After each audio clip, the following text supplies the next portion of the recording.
নমস্কার বন্ধুরা, শ্রীকৃষ্ণ বাণী চ্যানেলের পক্ষ থেকে আপনাকে স্বাগত। আজকে আমরা জানব ভগবান শ্রীকৃষ্ণের বাণী। ভগবান শ্রীকৃষ্ণ বাণী যথার্থ সাহসী তথা বীরের কথা বলে।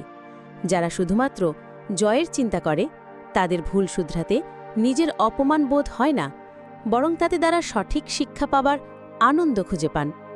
সেই সময়ের জন্য হেরে গেলেও বারবারের জন্য উঠে দাঁড়াতে শিখে যায়। জীবন না ভবিষ্যতে আছে আর না আছে অতীতে।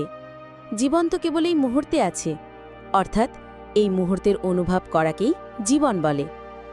যেসব ইচ্ছাকে ত্যাগ করে দেয় এবং আমি এবং আমার এই লালসাপূর্ণ ভাবনা থেকে মুক্ত হয়ে যায়, সেই একমাত্র প্রকৃত শান্তি লাভ করে। অনেকে মনে করে থাকেন যে সংসারে কাজকর্ম ত্যাগ করাই হল সন্ন্যাস।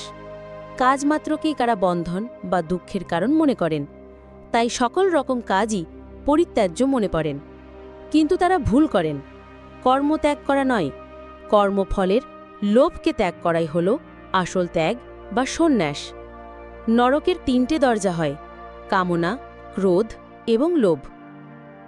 যখন কোনো ব্যক্তি তার লক্ষ্যকে প্রাপ্ত করে ফেলে, তখন তার জীবনের সব দুঃখ ঘুচে যায় এবং জীবনে নতুন আনন্দ ও খুশি ভরে ওঠে।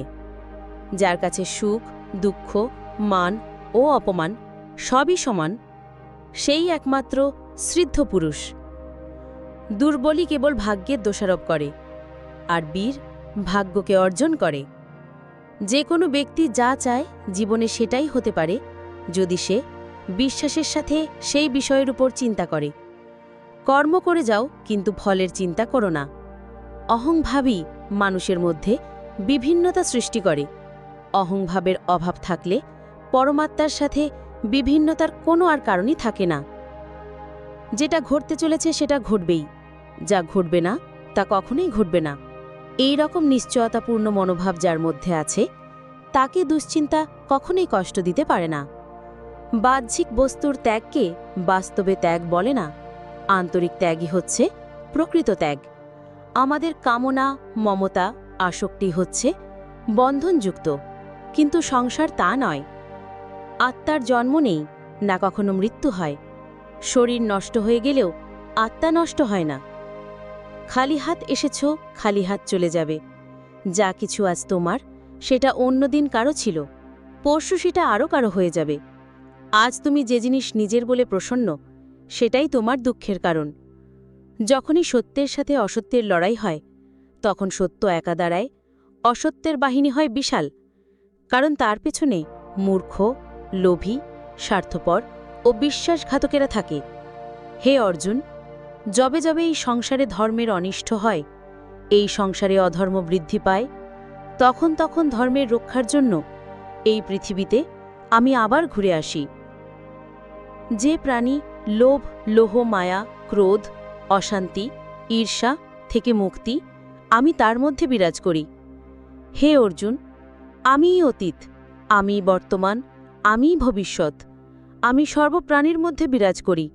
যে প্রাণী আমাকে মন দিয়ে স্মরণ করে, আমি সর্বদা তাদের পাশে থাকি। শ্রেষ্ঠ ব্যক্তি যেভাবে আচরণ করেন, সাধারণ মানুষেরা তার অনুকরণ করে। তিনি যা প্রমাণ বলে স্বীকার করেন, সমগ্র পৃথিবী তাই অনুসরণ করে। সর্বদা সন্দেহ করে যাওয়া মানুষের প্রসন্নতা পাওয়া না এই জীবনে সম্ভব, আর না অন্য জীবনে। উৎসাহ এর চেয়ে বড় বল আর কিছুই নেই। উৎসাহী ব্যক্তি জগৎও জয় করতে পারে।